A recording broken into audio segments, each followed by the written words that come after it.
So today, we're going to start a new series. And this is actually a very personal one. I loved Kimmy singing Blessed Assurance. I'd never know, some pastors like to tell the worship leader what songs to sing because it'll fit with their sermons and all that.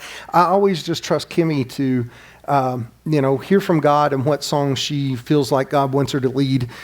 She does have my notes usually, so she can do PowerPoint for me and things like that. But a lot of times she just prays and asks God what songs but that song, Blessed Assurance, I've actually been going around the house singing it for the last couple of days. And because I love that song, and I used to love listening. We used to have a worship leader, Jerry Guy at Belshire, that used to lead that all the time, and I loved it. And I couldn't help but think of that first line of the chorus, "This is my story." So yesterday I put out on Facebook that the series I'm going to be starting today, it's called Follow Me. And it is probably the most personal, in some ways it's the most personal series that I've done. And in some ways it's the most scary series that I've ever done here. In the side of, we're going to be looking at situations where Jesus looks at people in different walks of life, different economic standings, in different situations, and he's going to say to them, follow me. And in every case, when he says it, we look at the situation is so different and the reactions are so different, and what it costs them to follow him is so different. And so we're going to begin that today as we're going to look at a passage of Scripture in just a few moments. But I wanted to start out by telling you my story. That's why it was really cool for Kimmy to sing that song. In January of 2013, I think I was probably at the most content place in my entire life. God was blessing us. We were doing well financially with Kimmy's graphic arts, not just from her job that she had, but also from just side projects. She was doing some big projects. God was blessing us. I was youth pastor. I've been youth pastor at that point in time for almost 5 years at a church up in Westmoreland, Tennessee, known as Robert's Tabernacle. And our youth group was incredible. We did not accept church kids. I mean, if you were a church kid that went there and grew up in that church, you were welcome. But what we saw in that community is a lot of times something big would start happening in a youth group and all the kids would leave their youth group and come to it. And when they would show up at ours, we would say, you need to go back to your own church. We don't want church hoppers. What we want are people that are lost. There's enough lost and dying people. It's the same philosophy I have at this church. There's enough lost and dying people to fill a church. We don't need to get people to steal them from other churches to come in to make it look like we're doing something. And we were at that place, and I'm going to tell you, it was the roughest group of people I've ever been around in my entire life. Some incredible stories and some tough situations that we were in. And when I say that I had a good life and it was great, I mean, there was a lot of heartache in the situation when you have a kid that you're talking to them about their drug addictions and they turn right around and think they're making a change in their lives, and then they're ending up, in jail, and you're being told you can't go see them and to work with that kid and to try to help them through the situation they're going through. We had one young lady that we had been working so hard with, and she would sit there and cry on Wednesday nights and say, this story of Jesus sounds too good to be true. I can't believe he would love me. And she went on a Friday night to a party at school, passed out in a car that was running, and died from the fumes from the car at the age of 18. I would love to tell you when I said that I was living the good life, that everything was happy and it was on this high note. It wasn't. But in the midst of it, God was moving and some incredible things were going on. We were working with a friend of mine that taught at Westmoreland High School with me. And I had such a good job at Westmoreland, and God was blessing at that school and allowing ministry there. My friend Matt that taught history, he was helping us with the youth group. And that youth group, I'd say, some Wednesday nights we'd have 40. The next one we'd have 5. But we were reaching kids that were hopeless and needing something. And life was good. And God was taking care of our family. And we had seen him move in incredible ways. So I got very content in my life. And I decided to do something a little bit different. And my life changed because of it. A lot of church denominations do this in January where they do what's called the Daniel fast or a 21-day fast. I mentioned it to you guys. If anybody wanted to participate, I would sort of point you in that direction of how to do it. I knew with my surgery, foot surgery at the time, they were telling me I needed to not back away from food and stuff, so I didn't get to do it this year. And I didn't do it for a lot of years, mainly because if it's just that normal, natural feeling in us. If somebody says you've got to do something or you need to do something, you rebel against it. And I didn't want to fast just because somebody was telling me to fast. I wanted to do it because God was laying it on my heart to do. And that year, in January of 2013, God laid it on my heart to participate in the 21-day fast, and recognizing that I was doing this fast with people all over the world. And that this incredible moment of knowing I'm joining in unity with the believers in Jesus Christ and doing something like this, it was really a neat experience. About 17 days into the 21-day fast, I'm praying at school during my planning period. Lights are out, doors locked, nobody's in my classroom, just me. I'm playing praise and worship and music, and I'm walking around my classroom and I'm just praying. Actually, at the time, I was praying more for family members that are lost. And I felt God say, be still and hear my voice. Now, to some of you, that's just creepy and weird kind of stuff. I don't know if you've ever experienced that. Some of you never will. For you to hear the voice of God, maybe it's just you think a thought and feel a hammering in your heart and you know that's God speaking to you. In this case, it was actually sort of creepy to me even on how the situation played out. And God laid out before me that I was to go and resign my position as youth pastor. Now, understanding that a lot of these kids don't even live with their parents. They either live in foster homes or they live with grandparents because dad's dead, mom's in jail for drugs, those kind of things. These kids that we worked with had major abandonment issues. And so when you bonded with them for 5 years and then to get up in front of them and tell them, by the way, the one person that you look to as the constant in your life, God just told me to leave you. That's what I was feeling. That day, I was crushed. Matter of fact, I can remember arguing with God and crying in my classroom and remembering when I had to unlock the door and turn on the lights for the kids to come into class when the next class started, and still wiping tears from my eyes and arguing all the way from Westmoreland back to my home at Hendersonville saying, God, how could you ask me to leave these kids? So I had to talk to Kimmy that day and tell her this is what God's saying. She said, are you sure it's God? I said, I have no doubt with how this played out. And she said, well, we have to follow what God says, no matter if we're happy about it. And I knew in that minute that if I went back to church on Wednesday night, this happened on a Monday, if I went to church on Wednesday night and I saw those kids, I'd never do it. I'd see those faces and I would never leave. So I got on my phone and I texted our pastor and I said, I need you to come by the school tomorrow during my planning period and I need to talk to you about something. And so I've given the testimony here before of our pastor, Gary, that had been a good friend of mine since I'd grown up, and he had passed away, and his wife took over as pastor. And so Peggy came in to visit with me during my planning period, and that was the hardest thing to do because Kimmy and I were some of her support crew, not just as staff at that church, but just personally. And to say, hey, we're going to be leaving you. And she had 2 kids. She has 3 kids, but 2 of them were in the youth group. So we had been there through the loss of their father and all that and been there for them as a support. So this was tough to tell her. God's telling me to leave your kids, not just the youth group, your kids in the midst of it. But I knew if I didn't do what God was telling me to do right then, I would never do it. And we set up a time and that in April I would talk to him. So this is towards the middle of January, and that I would go ahead and I would stay until the end of May when the camping season started, and I would have to be gone so much anyway.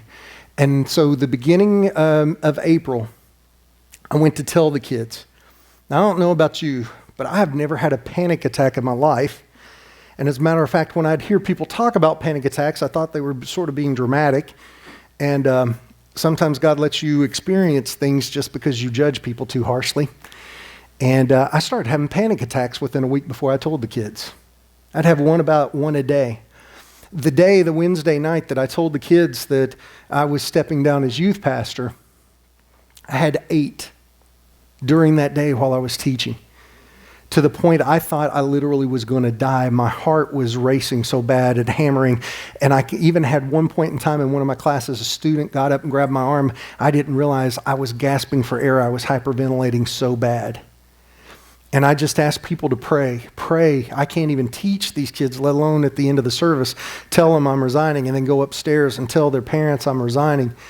And I had a group get around me and pray, and God gave me strength that night, and I've not had a panic attack since that point in time. But that was about the toughest moment in my entire life, with everything going so good, and God tells me, stop it, I've got something else in store. Now, if you go back time frame and figure it out, and if I work the summer camps, some of you maybe have even figured this out in your mind. I started being the pastor of this church in August of 2013. God didn't tell me he was going to take me to pastor. God didn't tell me I was going to be at this church. God didn't tell me, that was the farthest thing from my mind. Honestly, I felt a little beat up by the whole experience that I'd gone through as youth pastor. I was looking forward to just going back to my home church and just letting them love on me for a little bit. Is honestly what I really wanted to do. God didn't tell me what was ahead. He just said, follow me. And I had to make the decision that I was going to do it, trusting that God knew what was ahead for me. And that he would direct my paths even when I didn't understand what he was asking me to do. All I had to do was, no matter how scary it was, how painful it was, I had to follow him. And that's why we're going to be calling this series, Follow Me. Because for some of you, you maybe have gone through that. Maybe when you decided to follow Jesus, or maybe even before you ever felt the call to become a Christian, you felt God speaking to your heart and he's saying to you, follow me. But when you know you're going to follow him, you know that means you're going to be turning from something in your life. Maybe it's leaving friends. Maybe it's leaving people. Maybe it's leaving where you're comfortable. Maybe it's giving up a habit that you've had or a sin that you struggle with. But you know it's going to take a drastic change in your life. Because I've done youth ministry for so long, I can remember particularly it's happened several times that I've been in the altar praying with the kid for salvation and have these kids look at me with tears streaming down their faces and say, I know I need to give my heart to Jesus, but I don't want to give up my life. And Jesus is calling them and saying, follow me. And some of you have felt that call, and maybe it's scary, and maybe you're just a little bit like going, but God, if I do this, my life's going to be so uncertain if I truly follow you. Or maybe, God, if I do this, there's going to be some pain that's going to take place in my life because of separation from someone or something to follow you. So like I said, we're going to be looking over the next couple of weeks of instances, starting today, 4 weeks of looking at instances where Jesus is telling somebody, follow me. Follow me. And in every case, it cost them something to do it. The passage I want to look at today is written by a man by the name of Matthew. Now, we're not going to get into Matthew's story at this point in time. But Matthew, you may remember because we've talked about him off and on, he was a tax collector. He was a Jew, but he was a tax collector, which meant that he betrayed his own people. He worked for the Roman government to charge really large taxes from them, and then on top of it, so he could live a nice, cushy lifestyle. Like if the Roman government told him to charge 20% taxes, he was charging about 30 to 40%, and he was keeping the excess and then just turning into the Roman government what they wanted. And Rome didn't care, but they were getting their money, and they knew they were getting more money than they deserved out of it. And so he had betrayed his own people. His own family really wasn't a big fan of his because he was ashamed to the family because he had sided with their enemies and was profiting off of his own people. And Matthew heard the call of Jesus one day that said, follow me. And I think that's why Matthew records so many instances of Jesus doing it, because he himself had experienced this call to follow him. And matter of fact, if you read Matthew's tell, Matthew will tell you in his own words that he looked at Jesus and said, I am going to follow you and I'm going to pay back everything plus that I did wrong. And that's an amazing side, because today a lot of people want fire insurance. That's why they get saved. They don't want to go to hell. And so they think it's like eternal fire insurance. I'm going to ask Jesus into my heart, and then that way I won't go to hell, and that's awesome. But we learn from Matthew's story, Matthew immediately tells us this: if you have been sinning and you get saved, you must make right what you've done wrong. If you don't make right, I question your experience with Jesus. because you naturally want to make it right what you've done wrong. So Matthew's recording this story, and we're going to look at in chapter 4, verse 18.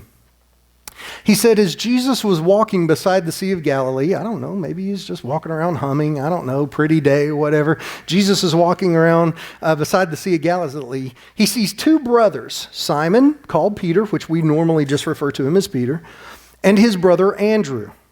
They were casting a net into the lake, for they were fishermen. Now, history tells us they weren't rich people, okay? They were actually, from what history tells us, is they actually worked for a man named Zebedee that owned a fishing business, and we'll actually see him mentioned in just a few moments again. So here you've got Andrew and Peter, two brothers that they're not even rich enough to own their own boats and their own nets, which means they probably were on the lowest income level that was there. And they are out there and they're working, and they've got Jesus is walking by and he sees them, and here's these two brothers in the boats, and they're getting ready to cast out these huge net to cast and catch some fish. And in verse 19, Jesus says, "Come, follow me, and I will make you fishers of men." Verse 20 starts out with a key phrase that we need to hear and see and burn into our hearts. Verse 20, at once they left their nets and they followed him. Jesus, this guy is just walking down the street. If you go back and you look in the whole story of Jesus, Jesus wasn't well known yet. Jesus wasn't the big story with crowds following him yet. Jesus wasn't the big buzzword around that area at that point in time. Instead, he's just walking along the lake and sees these two fishermen, and he says, "Come, follow me. I'm going to make you fishers of men." Try to picture me in August, when the school year starts, teaching in room 231 at Hendersonville High School, teaching the Dave Ramsey personal finance class that I'll be teaching. Standing there teaching my students, doing my job, trying to make an income to feed my family, and some guy walks past the open door and says, "Jeff, come follow me. I'm going to make you a teacher of men." And me saying, "Forget you, all of you students, I'm going with this guy." How crazy of a situation this is that he just says it. And so I begin to question, before I even go any further into the passage, I begin to question, what was it about Jesus that made these guys follow him? Maybe they were having a bad fishing day and they were like, those nets were just tangled, and they were just like, "If I ever smell a fish again, I'm out of here." Some guy walks by and says, "Come follow me." Okay, we're going with him. We'll go with that guy because it's not fish. So we'll go with that instead. Or maybe was it Jesus had something, charisma or something about him that just simply people were drawn to him, that the moment he said, "Come follow me," something hammered in their hearts that they're like, "I got to follow that guy." Maybe it was something that was said. Maybe that's not all Jesus said, and Matthew never recorded the whole thing. We don't know because we weren't there. And maybe to Matthew, these were just the most important highlights to tell you about. Or maybe something sort of along what I already said happened, something super spiritual. They didn't know Jesus. Remember, they didn't know Jesus was the Christ. They didn't know he was the Messiah. They didn't know he was the Son of God at this point in time. That doesn't happen till a little bit later on. At this point in time, they didn't know it. Maybe, though, the moment they heard his voice, something in them changed. Something in them was like, at this moment, I don't get you. I don't understand you, Jesus. I don't really know who you are. But something's hammering in my chest that says, before I get you figured out, I've got to follow you. Maybe it's also because he was a rabbi. He was a teacher. At that point in time, only the best of the best. All children from small ages learned to memorize scriptures, and those that were the best of the best and could answer questions about it, they were chosen by rabbis, and then they were disciples, and then they learned to do what their rabbi did, and then they went out and then they got disciples and they did the same thing. It was sort of a multiplying of the teaching of the scriptures and everything. And so when you see guys, young guys, or even maybe in their 20s fishing, what you know about them is they weren't the best of the best. They weren't good enough for another rabbi to choose them. So maybe there was this honor that this rabbi, this teacher, actually stopped and said, hey, I'm choosing you. Come follow me. You're not good enough for anybody else, but you're good enough for me. You're the lowest of the low looking at everybody else around you, but you are good enough for me. Maybe that's what it was that drew them, to Jesus. So here it is. We've got the situation. Jesus walking along. He sees the two brothers out in the boat. They're preparing their nets. They're getting ready to cast them off. He says, follow me. I'll make you fishers of men. At once, they drop the nets. They get the boat parked. They're walking with Jesus now on the beach. Verse 21, going on from there. He saw two other brothers. James, the son of Zebedee. Remember, Zebedee owned the fishing company. He owned at least two boats. He had Peter and Andrew working in one boat, and he's over here working in another boat with his two sons, James and John. So it says he saw two other brothers, James, son of Zebedee, and his brother, John. They were in a boat with their father, Zebedee, preparing their nets. And Jesus called to them. And immediately, catch the phrase, and immediately they left the boat and their father and followed him. Now, Paul, you run some businesses here. Joe, I know you've done that in the past. I don't know if any of the rest of you have run your own business or sideways you've done things. Have you ever lost your whole work crew in one day? That's what just happened to Zebedee. He probably wasn't too happy standing in that boat, seeing some guy walking along that's a religious leader walk along, and a rabbi, a teacher, walking by and saying, hey, guys, come follow me. And these two brothers that you've hired to run your other boat, get out and go and do that. That just cut your workforce in half and cut your profit in half and cut your lifestyle in half. And then this guy walks by with those two guys that just quit on you, and he looks at your two sons that are in the boat fishing with you. And he says, come follow me.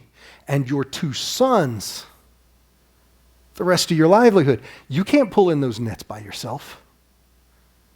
Your two sons say, okay.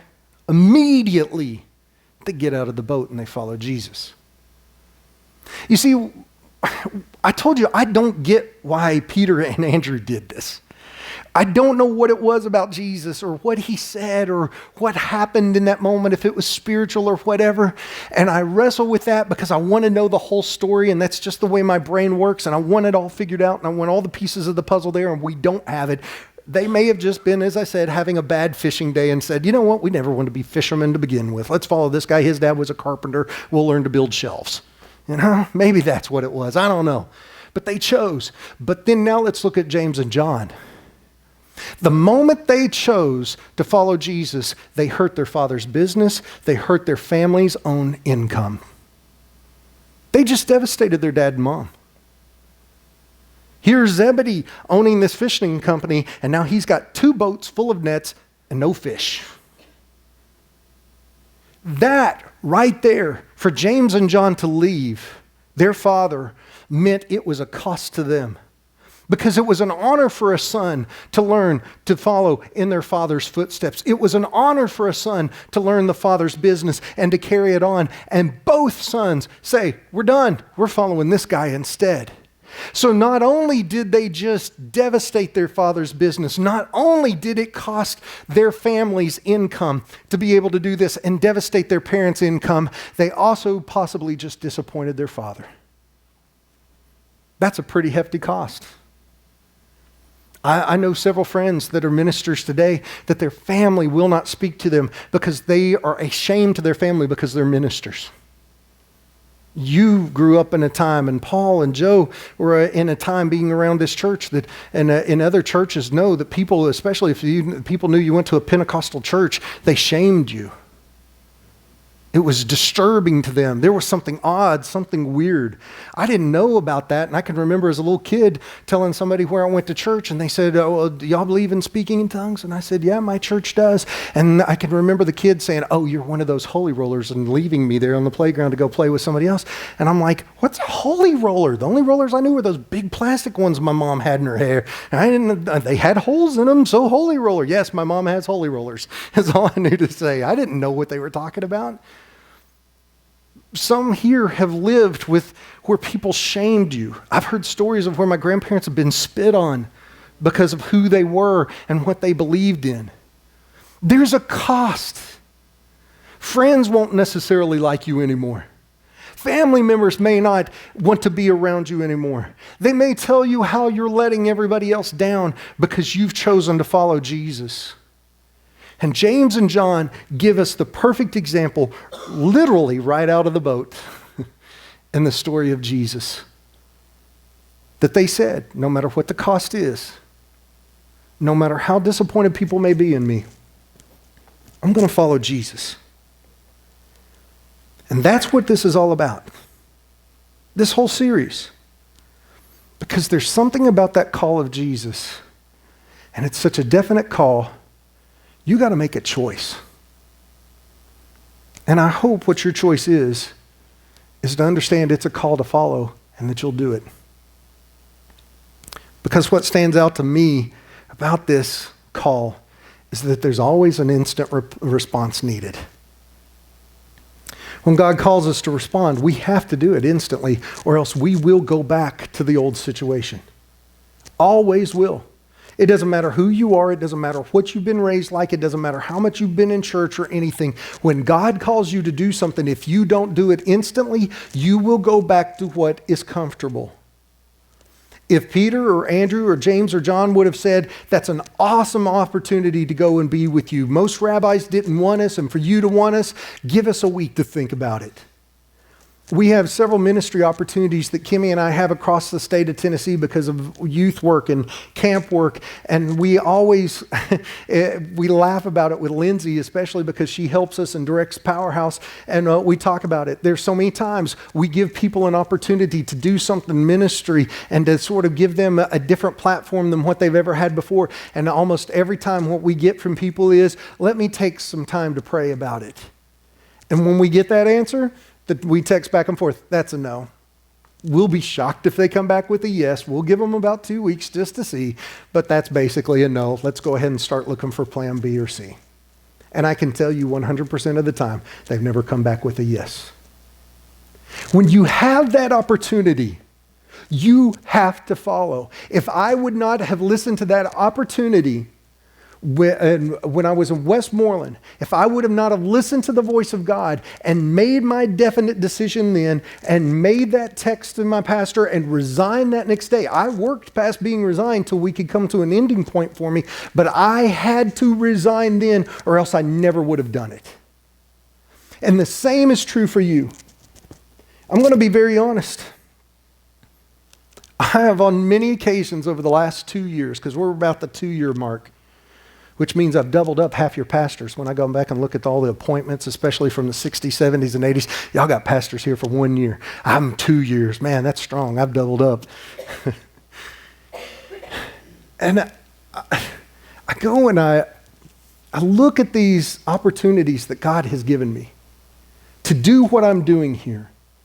I know it's not been perfect. I've missed a lot for health reasons this year. But God has blessed my life and my family by being in this church.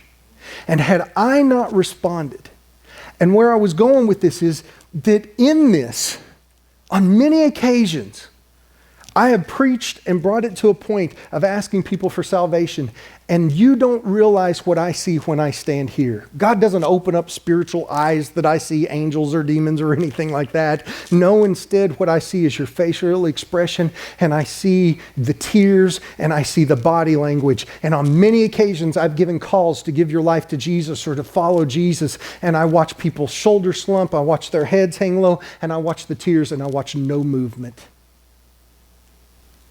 Jesus, it's not me. Jesus is saying, "Follow me." And they're sitting there going, "But if I do, that means I'm giving up this."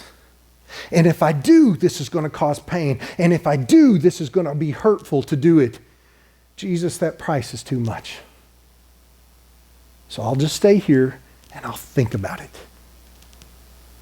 And I will tell you, on many occasions, I've gone home very brokenhearted, knowing that I saw conviction on people's faces, that God was calling them and they never moved. So let's talk about you for a second. What's God calling you to do? I'll even go with the assumption, knowing and hearing the testimony of all of y'all, and just assuming the spiritual conditions in the same, that everybody in this room today has given their heart to Jesus, and you are serving him. But that doesn't mean the calling on your life has ended. As a matter of fact, the calling on your life has just begun. I didn't get saved in January of 2013. I got saved when I was 4 years old as a little kid over at the old Madison building where there's a parking lot now for Cornerstone. I can remember standing there holding onto the back of the pew, crying my eyes out, and my sister and Regina Lowry making fun of me, going, "Look at you, crybaby." And what they didn't know is I knew God was telling a 4-year-old kid, "You're a sinner and you need a Savior." And I asked him into my heart that day. On them. That's what was going on with me that day. I didn't become a Christian in January 2013, but God's still calling me to do things that take me into unknown areas. God is still calling me to do things that are uncomfortable. What is God calling you to do? What is his follow me that he's asking you to do right now? And if you can't say that there's been any kind of thing, even in this last 6 months or last year, that you felt God pushing you into the unknown or asking you to do something that makes you feel uncomfortable and have faith in him, I would dare to ask you, have you been listening? Because I don't believe for one instance Jesus has stopped talking to you. What's he calling you to leave behind? Because those gentlemen had to make a choice to leave their nets behind. What sin? Maybe it's restoration. What relationship needs to be mended? And your pride's keeping you from doing it. Maybe it's a ministry that you need to be involved in. This church, I really hope, doesn't have the mindset that I've seen in so many other churches. So many other churches have this mindset of, well, they're appointed pastor or that's the worship leader, it's their job to do. It's all of our job to do. The reason why we don't see churches growing and churches doing incredible things is because too many people are sitting in pews waiting for the leaders to do everything, when the call is for all of us to be his disciples, all of us to go and be fishers of men. And if you're not doing it, then you're not listening to the call of God. You're just sitting back and punching in a spiritual time card when you come to church, and you're not listening to the call of Jesus on your life. Every single one of you have a call.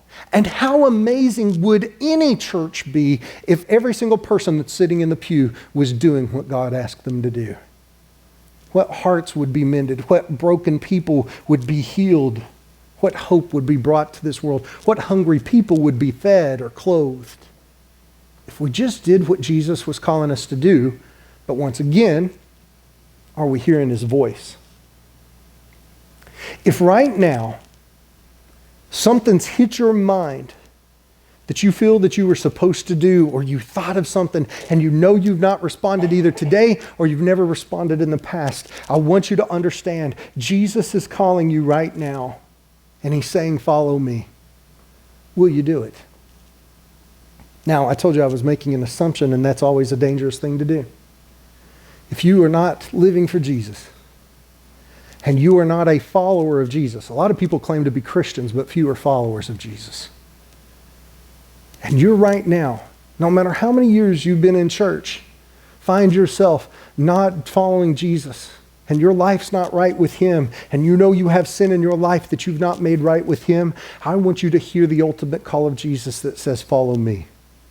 That says, follow me to the cross and die. Let those sins die. Follow me into eternity as I've gone to prepare a place for you. So today, I want you to bow your heads for just a moment. I want you to think. I want you to listen to God. And maybe that's it, and I'm not going to spend too much time talking, because if I'm talking, I'm distracting you. What have you heard from God? And if you have not heard anything from God for the last 6 months or the last year, pushing you into some unknown to get involved in some ministry or to follow Him or to do something that maybe feels like it would cost everything, I want you to follow Him. Reflect. And I want you to follow Him. Take some time. And then respond. If you want to come to the altar, come pray. If you want to pray where you're at, pray. But respond immediately. Respond at once. Don't put it off one more day. Do what He's calling you to do.